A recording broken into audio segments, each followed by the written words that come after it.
Hi. So we are doing an interview for a psychology class, and do we have your consent, Ishani, in Yeah, publishing this with the professor? sure. Okay. Do you mind introducing yourself, please? Hi, my name is Aishani. I am 24 years old. I am a software engineer at Microsoft. I don't know what this interview is about, so not sure what else to say about myself. But yeah. So we'll ask you some questions. Your first question is about your personal and professional development. So my first question to you is, what educational path have you taken since high school, and what has influenced your decisions to take this path? Yeah, so after high school, I pursued a bachelor's degree at UC Berkeley where I started out undeclared because most people start out undeclared in the school I was in, and then I chose to study computer science.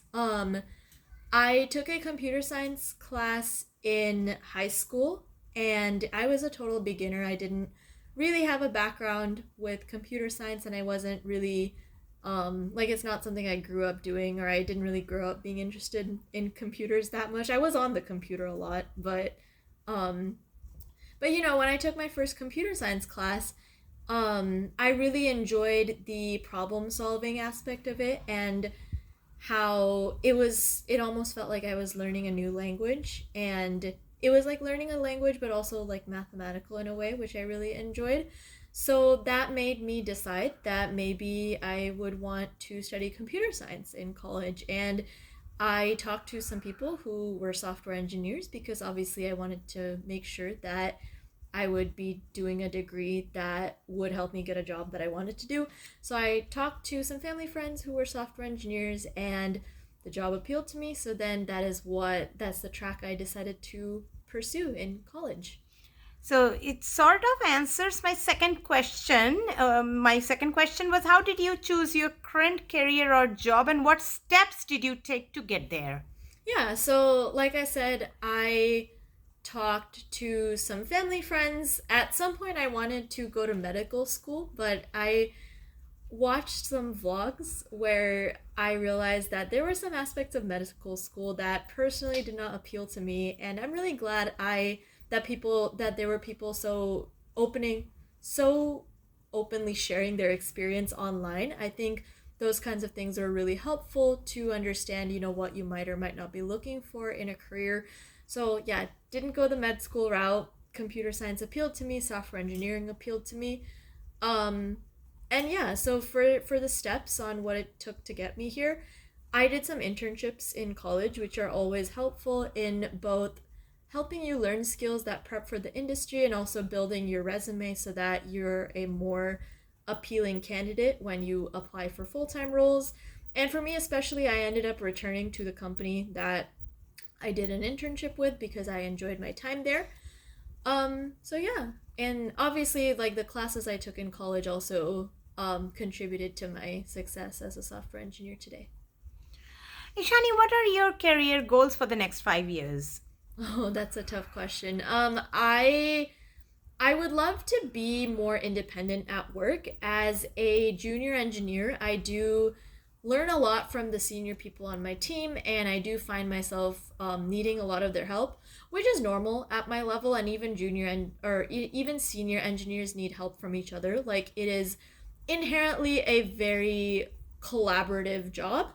But just in terms of knowing how to do some things by myself, I think it would be great to learn to be more independent as I progress in my career.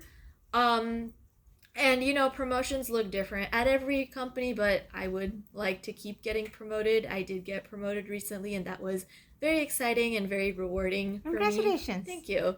No, it wasn't that recent, but yeah.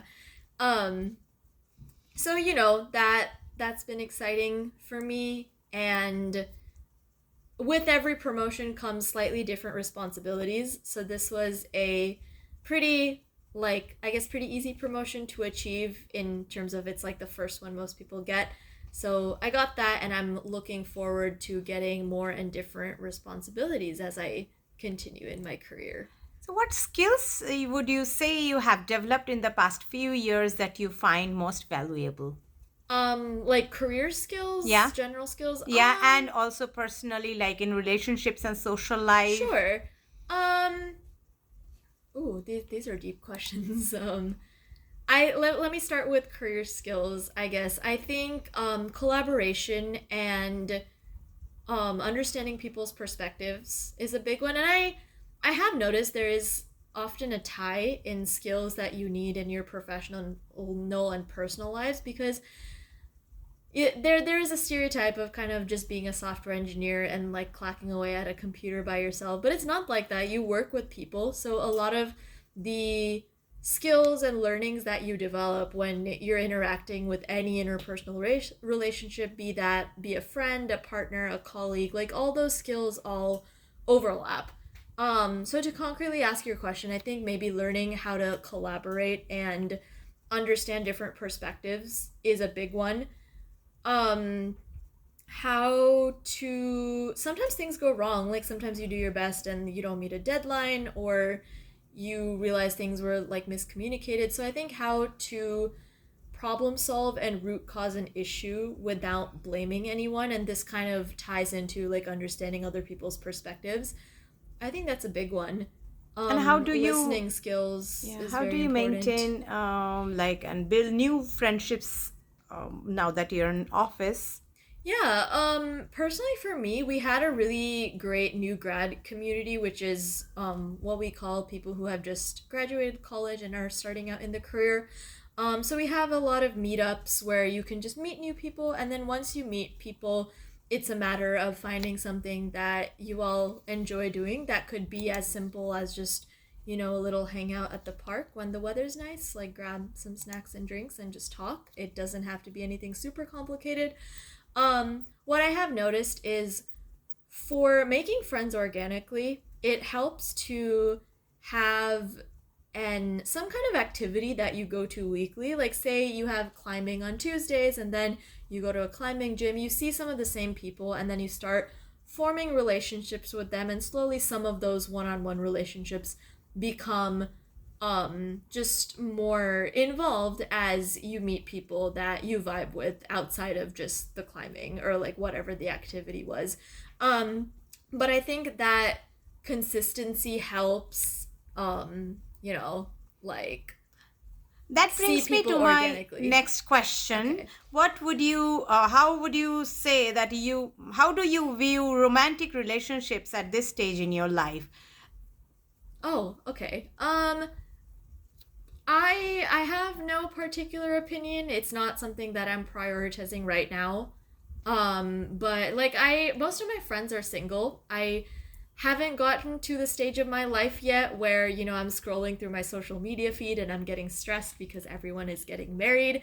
I have seen a couple. But definitely in my early 20s, like it's very common to be single and just kind of focus on making new friends and growing your career, especially as, you know, if you move to like a new city, which it's been 2 years, so I wouldn't say I recently moved anymore. But like definitely like the priorities are somewhere else. And I think I would say that's common for a lot of people my age. Would you call yourself independent? Um the interviewee would say no. But I think I'm independent in some ways, and I have some growth to do in others. Okay. Yeah. And can you describe your living situation? Like, whom do you live with? I live with my parents. Okay. And just curious, what factors influenced your decision to live with your parents? Um so there are a few factors, like definitely it helps to have the help around. I do have some chronic health issues, and definitely I am grateful for their help when I feel like I cannot complete all my like kind of chores independently. Other than that, not really. No, or nothing really. It is something like I have lived with my parents for my whole life, so it's something that's been a persistent situation and we've made it work. But yeah, I would say even though I live with my parents, I do um operate my social life pretty independently. Like over the weekends, my parents will go do something with their friends, and I we have two cars, so they'll take one car, I'll take another car, and we'll just kind of do our own thing. Good to know. Yeah. Actually, a lot of people of your age have moved in with their parents I post understand. COVID. Yeah, like Yeah. especially with the Yeah. economy these days, like it's definitely Yeah. something that a lot of folks are doing. So, Ishani, let us talk about what are some of the challenges and coping strategies that you have encountered in your life, and if you're comfortable in sharing some of those, like how do you handle stress and difficult situation? Yeah. Um, as for handling stress, ooh, um, I think it helps to understand the root cause of stress, and like sometimes the best thing to do is cutting things out of your life and prioritizing. Like, yes, there are things you can do in the short term, like you can go take a walk, you can do breathing exercises, you can make sure you're eating properly, sleeping properly, and fueling your body to prep yourself to deal with difficult situations and making sure you're setting yourself up for success. I But remember you mentioned that you have some chronic health issues, yeah. and like if you have faced any significant health challenges, just if you want to share some tips and tricks, how have you dealt with them? Of course I have. Yeah, I think being honest with yourself and maybe being honest with others about what you can handle is important. There have been times in the past where I have had to be upfront with my friends, for example. Like, sometimes I will get sick at the last minute and I will not be able to attend something.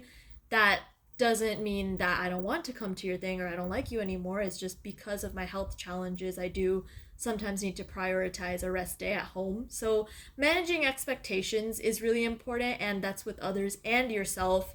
If you are dealing with stress or if you are dealing with health problems, you can't do it all, and that's okay. So I would say those are some big things. Yeah, thank you. How has your experience of early adulthood matched, or is it very different from your expectations? I do not set expectations like this. For example, I don't have expectations of what life will be like when I'm 27. Sometimes I'm curious about like basic things like will I still live in Seattle or will I still be in Microsoft, but I don't, for example, have a timeline of when I'll get married or like just imagine stuff like that. I don't have expectations. I'm just kind of going with the flow. How about social media? I mean, how much are you into social media, and how much does it affect your friendships and relationships? I would say I try to mainly stay connected in the real world. I do text my friends a lot, but because I work with my friends, like they're not my colleagues, like I don't interact with them professionally, but we do work at the same company. We catch up a lot in person. I don't feel like I really need to rely on social media that much to foster my connections. I do keep in touch with my long distance friends from my college and my hometown, and sometimes we do a quick catch up over like a social media platform and then maybe do a call.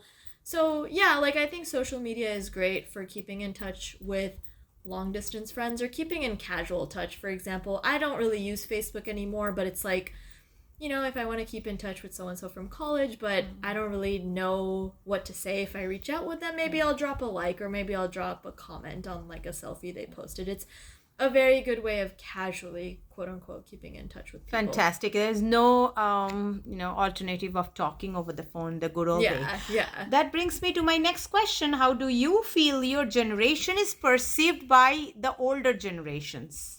I do feel like there's a lot of mostly negative perceptions, and this might be just due to what I'm seeing, so I might not be seeing the full picture, but definitely like I think people see my generation as maybe somewhat being lazy or having everything handed to them. Some other stereotypes include like I think this is a good thing, but like just caring a lot about like politics, and I think with just media being so accessible, the news being so accessible, it's a lot easier to care if you want to. It's a lot easier to inform yourself. But yeah, I would say Gen Z has kind of been known for that. Um I think Gen Z humor is something that gets laughed at a lot in the sense that there will be like millennials, which aren't that old, but like still an older generation. They'll be consuming a lot of the same content that Gen Z does, but like Gen Z humor puts a new spin on it, and that's something they can't understand. Yeah. So coming back to your generation, like, so are you in some clubs, or what societal issues are most important to you? How do you support them? How do you stay engaged with those? Yeah, I do participate in employee resource groups at Microsoft, which is a way to either engage in communities that you identify with or communities that you just want to learn more with. I am a leader for this isn't I guess I'd count this as a club, like as close to a club as you get outside of school. I am a leader for a group of people who organize events specifically for early and career folks at Microsoft, and that's how a lot of people make friends when they first start at Microsoft in my org. And as a result of that, I do work with other leaders of the employee resource groups. Yeah, to we call them ERGs, so I forget what it stands for. But those groups to, create engaging events for people, and some of those include like women at Microsoft, LGBTQ folks at Microsoft, Black people at Microsoft. There's like a lot of resource groups for just a lot of the various communities that you may identify with, and those are pretty active. Looks like you are on a great path of your career. Let me ask you about your future outlook. How about your professional goals for the next decade, and how do you plan to achieve these goals? Next decade is a very big question.